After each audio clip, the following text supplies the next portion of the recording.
Revenue cycle management or RCM process అంటే ఏంటో తెలుసుకుందాం. రెవెన్యూ సైకిల్ మేనేజ్మెంట్ అనేది యునైటెడ్ స్టేట్స్ మరియు వరల్డ్ లో ఉన్న అన్ని హెల్త్ కేర్ ఆర్గనైజేషన్స్ పేషెంట్ నుండి వచ్చే ఇన్కమ్ ని ట్రాక్ చేయడానికి యూజ్ చేసే ప్రాసెస్ రెవెన్యూ సైకిల్ మేనేజ్మెంట్ అంటాం. ఈ రెవెన్యూ సైకిల్ మేనేజ్మెంట్ పేషెంట్ తను డాక్టర్ ని కలవడానికి అపాయింట్మెంట్ షెడ్యూల్ చేసుకోవడంతో స్టార్ట్ అయ్యి ప్రొవైడర్ పేషెంట్ కి ఏదైతే సర్వీస్ చేస్తాడో ఆ సర్వీస్ కి ఇన్సూరెన్స్ కంపెనీ పేమెంట్ ఇవ్వడంతో ఎండ్ అవుతుంది. ఇది టోటల్ రెవెన్యూ సైకిల్ మేనేజ్మెంట్ అన్నమాట. ఇందులో మెయిన్ గా 10 వర్క్ ఫ్లో స్టెప్స్ ఉంటాయి. ఆ 10 వర్క్ ఫ్లో స్టెప్స్ ఏంటనేది నెక్స్ట్ మనం డిస్కస్ చేసుకుందాం. ఇందాక చెప్పినట్లు ఆర్సిఎం ప్రాసెస్ అంటే రెవెన్యూ సైకిల్ మేనేజ్మెంట్ అనేది యునైటెడ్ స్టేట్స్ మరియు వరల్డ్ మొత్తంలో ఉన్న హెల్త్ కేర్ ఆర్గనైజేషన్స్ అన్నీ కూడా పేషెంట్ నుండి వచ్చే ఇన్కమ్ ని ట్రాక్ చేయడానికి యూజ్ చేసే ప్రాసెస్ అన్నమాట. ఇది హెల్త్ కేర్ సిస్టమ్ లో ఒక మెయిన్ ప్రాసెస్ అన్నమాట. నెక్స్ట్ ఈ రెవెన్యూ సైకిల్ మేనేజ్మెంట్ లో ఇందాక డిస్కస్ చేసినట్లు 10 స్టెప్స్ వర్క్ ఫ్లో స్టెప్స్ ఉన్నాయి అని చెప్పుకున్నాం కదా, అవేమేంటో చూద్దాం. ఆర్సిఎం ప్రాసెస్ లో ఫస్ట్ దేంతో స్టార్ట్ అవుతుంది? ఇందాక చెప్పినట్లు పేషెంట్ డాక్టర్ ని చూడడానికి తన అపాయింట్మెంట్ షెడ్యూల్ చేసుకున్న దాంతో స్టార్ట్ అవుతుంది.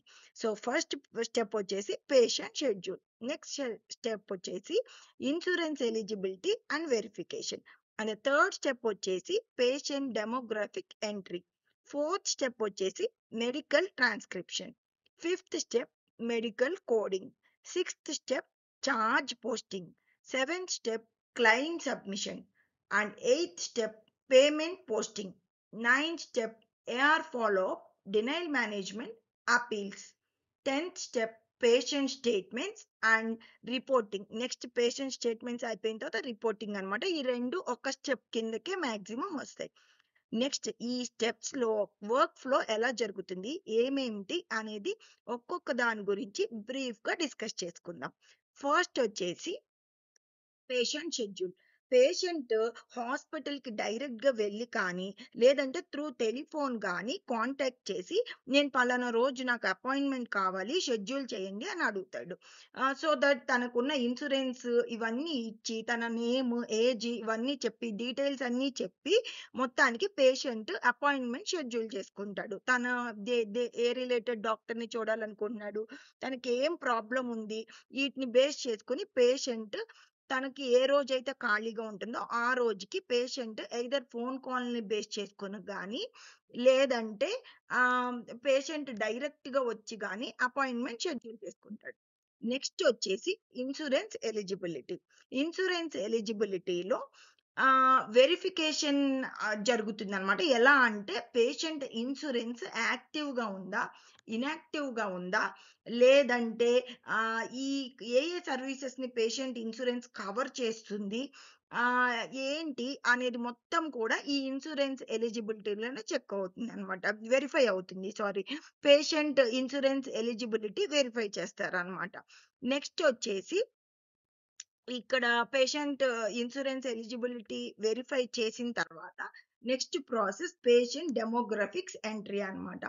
పేషెంట్ డెమోగ్రఫిక్స్ ఎంటర్ చేస్తారు. ఇలా నేను వీడియోలో చూపించిన విధంగా సాఫ్ట్వేర్ ఉంటుంది. ఆ సాఫ్ట్వేర్ లో పేషెంట్ డెమోగ్రఫిక్స్ ఎంటర్ చేస్తారు. ఆ డెమోగ్రఫిక్స్ ఏమేమి ఇంక్లూడ్ అవుతాయి అంటే patient name, age, sex, date of birth, hospital MRN number. అంటే ఎంఆర్ఎన్ నంబర్ అంటే మెడికల్ రికార్డ్ నంబర్ అనమాట. ఆ మెడికల్ రికార్డ్ నంబర్ ని బేస్ చేసుకుని పేషెంట్ ఎక్కడ చూపించుకున్నాడు ఏంటి మనం సర్చ్ చేసేటప్పుడు ఆ ఎంఆర్ఎన్ నంబర్ ని బేస్ చేసుకుని మెయిన్ గా సాఫ్ట్వేర్ లో సర్చ్ చేస్తారు. నెక్స్ట్ ప్రాసెస్ లో అనమాట.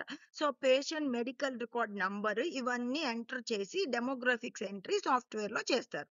ఆ డెమోగ్రఫిక్స్ ఎంటర్ చేసిన తర్వాత నెక్స్ట్ ప్రాసెస్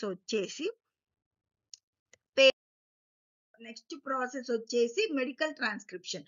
ఈ వీడియోలో నేను చూపించిన విధంగా పేషెంట్ ఒకసారి డాక్టర్ దగ్గర చూపించుకుని వెళ్ళిపోయిన తర్వాత ఇక్కడ వీడియోలో డాక్టర్ ఏం చేస్తున్నాడు, తన పేషెంట్ దగ్గర డయాగ్నోసిస్ టెస్ట్లు కానీ ఇంజెక్షన్స్ కానీ తన చేసిన సర్వీస్ కానీ ఈ రిపోర్ట్స్ రిలేటెడ్ ఉన్నాయి కదా తన దగ్గర, అవన్నీ కూడా తను ఒక మైక్రోఫోన్ లో రికార్డ్ చేస్తున్నాడు. అవునా? మీరు చూస్తున్నారు చూడండి వీడియోలో. ఒక మైక్రోఫోన్‌లో రికార్డ్ చేస్తాడు. ఆ మైక్రోఫోన్‌లో రికార్డ్ అయిన రికార్డ్స్ ట్రాన్స్‌క్రైబర్‌కెళ్తాయి. ఆ ట్రాన్స్‌క్రిప్షన్ వాళ్ళు ట్రాన్స్‌క్రైబర్ మైక్రోఫోన్ ఆహ్, లో రికార్డ్ అయినది వాళ్ళు విని ఆ హెడ్‌సెట్ ద్వారా వింటూ అక్కడ డాక్టర్ ఏమైతే చెప్తున్నాడో, తను ఏమేం సర్వీసెస్ చేశాడో, పేషెంట్‌కి ఏమేం ప్రాబ్లమ్స్ ఉన్నాయో, ఆ మెడికల్ చార్ట్ మన దగ్గర ఫైల్ అంటాం కదా! పేషెంట్ ఇప్పుడు హాస్పిటల్‌కెళ్ళాము. మీరు డాక్టర్ గారు ఫైల్ రాసారు కదా! ఏం రాసారు? ఏంటి? అని చెప్పి అంటాం గదా! ఆ ఫైల్‌లో ఉన్నది మొత్తం ఏంటి అనేది ఆహ్, ట్రాన్స్‌క్రైబర్ డాక్టర్ చెప్పింది విని మొత్తం ట్రాన్స్‌క్రైబ్ చేస్తారనమాట. ఒక పేషెంట్ చార్ట్ లాగా ఫైల్ లాగా ట్రాన్స్‌క్రైబ్ చేశారు. ఆ ట్రాన్స్‌క్రైబ్ చేసిన తర్వాత నెక్స్ట్ ప్రాసెస్ వచ్చేసి కోడర్‌కి వెళ్తుంది. Medical coding next. ఆ మెడికల్ కోడింగ్‌లో ఏం చేస్తారు అంటే డయాగ్నోసిస్ అండ్ ప్రొసీజర్స్‌ని కోడ్ చేస్తారు. మెడికల్ సర్వీస్ ప్రొవైడర్ ఏమేమి సర్వీసెస్ రెండర్ చేశాడు పేషెంట్‌కి అంటే ఇంజెక్షన్ ఇచ్చాడా? సర్జరీ చేశాడా? లేదా ఇంకేమైనా ఆహ్, డయాగ్నోసిస్ రిలేటెడ్ టెస్ట్‌లు చేశాడా? ల్యాబులు చేశాడా? ఎక్స్‌రే చేశాడా? ఈకేజీ చేశాడా? పేషెంట్‌కి ప్రొవైడర్ ఏం చేశాడు? అనే దాన్ని బేస్ చేసుకొని కరెంట్ ప్రొసీజరల్ టర్మినాలజీ అనే బుక్‌ని బేస్ చేసుకొని సీపీటీ కోడ్ అనేది ఇస్తాం. కొన్ని గైడ్‌లైన్స్ ఉంటాయి. ఇందులో మెడికల్ కోడర్స్ ఈ గైడ్‌లైన్స్‌ని ఫాలో అయ్యి అంటే వాళ్ళు సర్టిఫైడ్ కోడర్స్ ఉంటారనమాట. సీపీసీ, సీసీఎస్ ఇలాంటి సర్టిఫికేషన్ చేసిన కోడర్స్ ఆ బుక్‌లో ఉన్న సీపీటీ కోడ్స్‌ని బేస్ చేసుకొని ఇక్కడ ప్రొవైడర్ పేషెంట్‌కి చార్ట్‌లో ఏం సర్వీస్ అయితే రెండర్ చేశాడు. జనరల్‌గా వచ్చి చూపించుకొని వెళ్ళిపోయాడా? వాల్యుయేషన్ మేనేజ్మెంట్ చేశాడా? ఎందులో చేశాడు? ఔట్ పేషెంట్‌లో చేశాడా?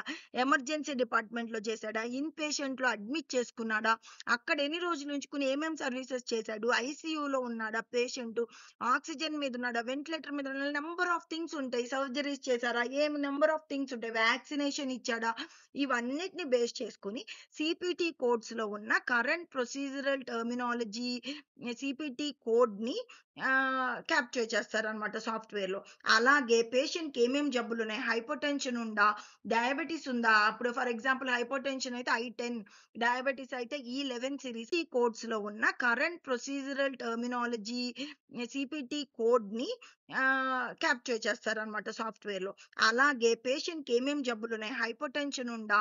డయాబెటిస్ ఉందా? అప్పుడు ఫర్ ఎగ్జాంపుల్ హైపర్‌టెన్షన్ అయితే I10, డయాబెటిస్ అయితే E11 సిరీస్. అట్లా ఒక్కొక్క దానికి ఒక్కొక్కటి ఇంటర్నేషనల్ క్లాసిఫికేషన్ ఆఫ్ డిసీజెస్ అని ICD-10 ప్రెజెంట్ అది 10థ్ వెర్షన్ నడుస్తుంది.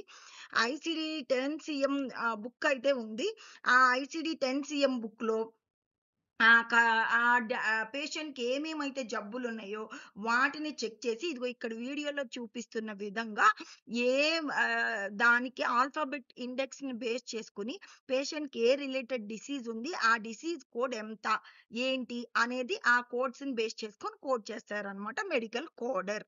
నెక్స్ట్ వచ్చేసి మెడికల్ కోడింగ్ అయిపోయిన తర్వాత ah, medical coder CPT, modifier, diagnosis codes ఇవి. మోడిఫైయర్స్ ఎలా అంటే, ఆ రోజుకి ఇప్పుడు నీ ఉంది. నీ ఇంజెక్షన్ ఉంది. 2 వైపులా చేయించుకున్నాడా? ఒక వైపే చేయించుకున్నాడా? క్యాటరాక్ట్ ఆపరేషన్ ఉంది. ఒక వైపే ఐకి క్యాటరాక్ట్ ఆపరేషన్ చేయించుకున్నాడా? 2 వైపులా చేయించుకున్నాడా? లేటరాలిటీ మోడిఫైయర్స్ లెఫ్ట్ సైడా? రైట్ సైడా? బోత్ సైడ్ అయితే 50 మోడిఫైయరా? ఇట్లా రకరకాల మోడిఫైయర్స్ కూడా అంటే అవి ఇన్ఫర్మేషన్ పర్పస్‌కనమాట. సీపీటీ పక్కన ఇస్తారనమాట. ఇట్లా ఐసీడీ, సీపీటీ, మోడిఫైయర్స్ ఇస్తారు. ఇది మెడికల్ కోడర్ చేసే పని.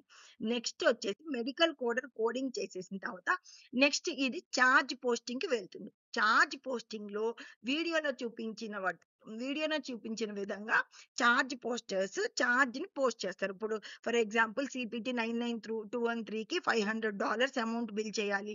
ఇంకో దానికి ఇంకో ఇంత అమౌంట్ అని ఆ సీపీటీస్‌ని ఆ సర్వీసెస్ ఏవైతే మెడికల్ కోడర్ కాలిక్యులేట్ చేసి ఇచ్చాడో దాన్ని బేస్ చేసుకొని బిల్లర్ చార్జ్ పోస్టింగ్ చేస్తాడు. వాళ్ళు ఇలా పక్కన వీడియోలో చూపించిన విధంగా సాఫ్ట్‌వేర్‌లో బిల్లర్ చార్జ్ పోస్టింగ్ ఎంట్రీ చేస్తారనమాట.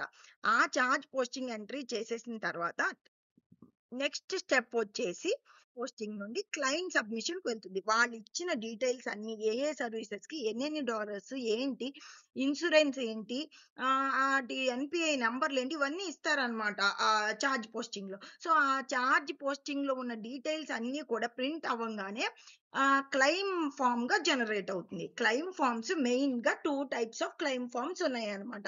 అవి ఏమేం క్లెయిమ్ ఫామ్స్ అంటే హాస్పిటల్లో రెండర్ అయిన సర్వీసెస్ కి మొత్తం కూడా హాస్పిటల్ బిల్లింగ్ లో క్లెయిమ్ ఫామ్ జనరేట్ అవుతుంది. దాన్ని 1450 క్లెయిమ్ ఆర్ 1500 క్లెయిమ్ ఫామ్ అంటాం.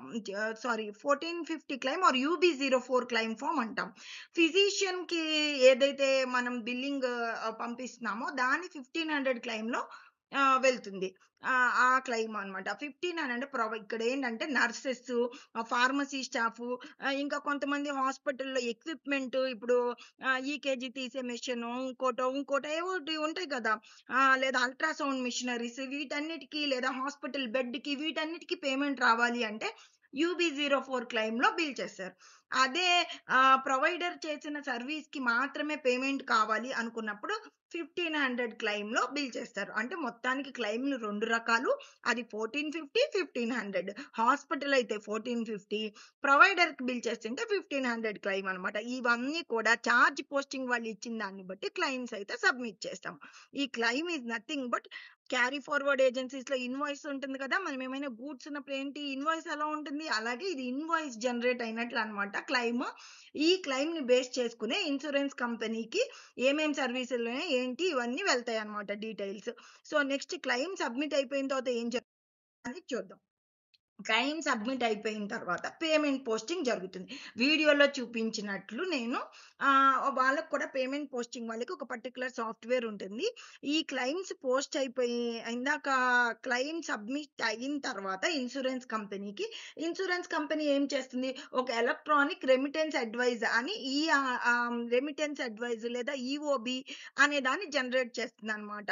ఎక్స్ప్లెనేషన్ ఆఫ్ బెనిఫిట్స్ ఈఓబి అంటే అది దీనికి పేమెంట్ మేము ఇవ్వగలము, దీనికి ఇవ్వలేము, ఇదైతే డినై చేసేసాము, దీనికి ఇంత పేమెంట్ ఉంది, దీనిలో ఇంత అలౌడ్ అమౌంట్ ఉంది, ఇంత నెక్స్ట్ డిడక్టబుల్ అమౌంట్, కోపే అమౌంట్, కో ఇన్సూరెన్స్ అమౌంట్, అంటే ఈ 3 పేషెంట్ రెస్పాన్సిబిలిటీలో ఉన్నాయి, ఇది ఇన్సూరెన్స్ రెస్పాన్సిబిలిటీ కాదు, ఇవన్నీ ఈఓబిలో చెప్తా ఉంది అనమాట.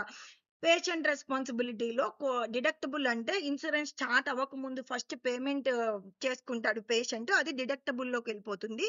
నెక్స్ట్ కోపే అంటే కొంత పేషెంట్ పే చేసుకుంటాడు, కొంత ఇన్సూరెన్స్ పే చేస్తుంది, అది కోపే అమౌంట్. కో ఇన్సూరెన్స్ అంటే ఫస్ట్ పేషెంట్ కి మేబీ 2-3 ఇన్సూరెన్స్లు ఉండొచ్చు ఒక్కొక్కసారి.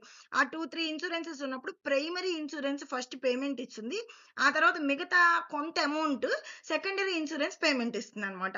అలా పేషెంట్ రెస్పాన్సిబిలిటీలో PR 1, 2, 3 అని ఉంటాయి. వీటిని బేస్ చేసుకుని పేషెంట్ పే చేయాలా అది, లేదా ఇన్సూరెన్స్ కంపెనీ పే చేస్తుందా, ఎంత శాతం పే చేస్తుంది, ఇదంతా కూడా ఉంటుంది రెమిటెన్స్ అడ్వైజ్ లో. వీటిని బేస్ చేసుకొని పేమెంట్ పోస్టింగ్ వాళ్ళు పేమెంట్ అయితే పోస్ట్ చేస్తారు. ఇంత డాలర్స్ ఈ సర్వీస్ కి ఇంత ఎలా ఉంది, ఇంత ఇది అని చెప్పి చూసుకొని పేమెంట్ పోస్ట్ చేస్తారు. ఇక్కడ ఇంకోటి ఏంటంటే డినై అయిపోతే ఆ డినైల్ రీజన్ ఏంటో కూడా అందులో ఇస్తుంది అనమాట ఈఓబిలో. ఆ డినైల్ రీజన్స్ బేస్ చేసుకుని పేమెంట్ పోస్టింగ్ వాళ్ళు తిరిగి AR follow up and denial team కి పంపిస్తారు అనమాట. Denial management, AR follow up and appeals ఏంటంటే ఏఆర్ కాలర్స్ నైట్ షిఫ్ట్ లో యుఎస్ టైమింగ్స్ లో వాళ్ళు కాల్ చేసి, దేనికి కాల్ చేస్తారు, మెడికల్ రిప్రజెంటేటివ్ కి, మెడికల్ రెప్ ఉంటారు యుఎస్ లో, వాళ్ళకి కాల్ చేసి డినైల్ రీజన్ ఏంటి, కొన్ని billing related authorisation numbers, NPI issues related ఉంటాయి, కొన్ని coding related invalid CPT, invalid modifier, లేదా డయాగ్నోసిస్ కంపాటబుల్ కాదని, కొన్ని కవరేజ్ కాదు, ఇది నాన్ కవర్డ్ సర్వీసెస్ అని, ఇలా కొన్ని ఇన్సూరెన్స్ డినై చేస్తుంది అనమాట. అంటే పేమెంట్ పోస్ట్ అవ్వనివ్వకుండా ముందే ఇన్సూరెన్స్ మేము దీన్ని పే చేయలేం అని డినై చేస్తుంది అనమాట. ఇందులో నేను ఈ వీడియో పెట్టిన విధంగా పక్కన మెడికల్ రిప్రజెంటేటివ్ ని మన ఏఆర్ కాలర్ క్వశ్చన్ అడిగినట్లు దానికి అక్కడ నుండి డాక్టర్స్ ఆఫీస్ వాళ్ళు పోస్టింగ్ వాళ్ళు తిరిగి AR follow up and denial team కి పంపిస్తారు అనమాట. Denial management AR follow up and appeals ఏంటంటే ఏఆర్ కాలర్స్ నైట్ షిఫ్ట్ లో యుఎస్ టైమింగ్స్ లో వాళ్ళు కాల్ చేసి దేనికి కాల్ చేస్తారు, మెడికల్ రిప్రజెంటేటివ్ కి, మెడికల్ రెప్ ఉంటారు యుఎస్ లో, వాళ్ళకి కాల్ చేసి డినైల్ రీజన్ ఏంటి, కొన్ని billing related authorisation numbers, NPI issues related ఉంటాయి, కొన్ని coding related invalid CPT, invalid modifier, లేదా డయాగ్నోసిస్ కంపాటబుల్ కాదని, కొన్ని కవరేజ్ కాదు, ఇది నాన్ కవర్డ్ సర్వీసెస్ అని, ఇలా కొన్ని ఇన్సూరెన్స్ డినై చేస్తుంది అనమాట. అంటే పేమెంట్ పోస్ట్ అవ్వనివ్వకుండా ముందే ఇన్సూరెన్స్ మేము దీన్ని పే చేయలేం అని డినై చేస్తుంది అనమాట. ఇందులో నేను ఈ వీడియో పెట్టిన విధంగా పక్కన మెడికల్ రిప్రజెంటేటివ్ ని మన ఏఆర్ కాలర్ క్వశ్చన్ అడిగినట్లు దానికి అక్కడ నుండి డాక్టర్స్ ఆఫీస్ వాళ్ళు ఏం రిప్లై ఇచ్చారు, ఐ మీన్ మెడికల్ రెప్ ఏం రిప్లై ఇస్తారు, ఇవన్నీ ఇట్లా నోట్అవుట్ చేసుకుంటారు అనమాట. దీన్ని బేస్ చేసుకుని ఏదైతే ఆథరైజేషన్ మిస్సింగ్ అయిందో, ఇంకా మిగతా ఏమైతే ఇష్యూస్ ఉన్నాయో అవన్నీ తిరిగి పేమెంట్ పోస్టింగ్ వాళ్ళకి లేదా డినైల్ మేనేజ్మెంట్ వాళ్ళకి పంపించి అవి ఆ ఇష్యూస్ అన్నిటిని సార్ట్ అవుట్ చేశాక తిరిగి రీపోస్ట్ చేయమని చెప్తూ పేమెంట్ పోస్టింగ్ కి మళ్ళీ వెళ్తుంది అనమాట. పేమెంట్ పోస్టింగ్ కి వెళ్ళిన తర్వాత రీపోస్ట్ అయిపోయి అది వితౌట్ ఎనీ ప్రాబ్లం రీపోస్ట్ అయిపోయిన తర్వాత ఫైనల్ గా పేషెంట్ స్టేట్మెంట్ అనేది జనరేట్ అవుతుంది. పేషెంట్ స్టేట్మెంట్స్ లో ఇదిగో నేను పక్కన ఇమేజ్ లో చూపించినట్లు పేషెంట్ స్టేట్మెంట్ లో మెడికల్ బిల్ అనమాట. Patient statement is nothing but ఈ మెడికల్ బిల్ లో ఎంత పే అవుతుంది, ఇన్సూరెన్స్ మంది ఎంత కవర్ చేస్తుంది, ఇవన్నీ కూడా ప్రొవైడర్ కి ఎంత ఫీ వరకు వెళ్ళింది, ఎంత కవర్ అవుతుంది నేను తీసుకున్న ప్లాన్ లో అనేది, ఇవన్నీ కూడా పేషెంట్ ఈజీగా అర్థం చేసుకోవడానికి ఉపయోగపడుతుంది అనమాట ఈ పేషెంట్ స్టేట్మెంట్. ఇందులోనే నెక్స్ట్ రిపోర్ట్స్ జనరేట్ అవుతాయి. ఈ రిపోర్ట్స్ జనరేషన్ దేనికి యూజ్ అవుతుంది అంటే ఇన్సూరెన్స్ కంపెనీ వాళ్ళు టైమ్లీ పేమెంట్స్ ఎన్ని చేస్తున్నారు అంటే టైంకి, దానికి ఫైలింగ్ లిమిట్ అని కొంత ఉంటుంది. ఈ ఫైలింగ్ లిమిట్ లోపలే కరెక్ట్ గా టైమ్లీ పేమెంట్ ఇంత టైం లోపు ఇన్సూరెన్స్ పే చేసేయాలి అనేది ఉంటుంది. సో ఆ టైమ్లీ పేమెంట్ ఎన్నిటికి వస్తుంది, అన్పెయిడ్ క్లెయిమ్స్ ఎన్ని ఉన్నాయి, అసలు ఏంటి అనేది మొత్తం ట్రాక్ చేయడానికి ఈ రిపోర్ట్స్ అనేవి ఫైనల్ గా యూజ్ అవుతాయి అనమాట. టోటల్ గా ఇవి మనకి 10 స్టెప్స్ అనమాట రెవెన్యూ సైకిల్ మేనేజ్మెంట్ ప్రాసెస్ లో. హోప్ ఇది మీకు బాగా హెల్ప్ అవుతుంది అని నేను ఆశిస్తున్నాను. This ends my video RCM process by Ranjani Mandava. Thank you.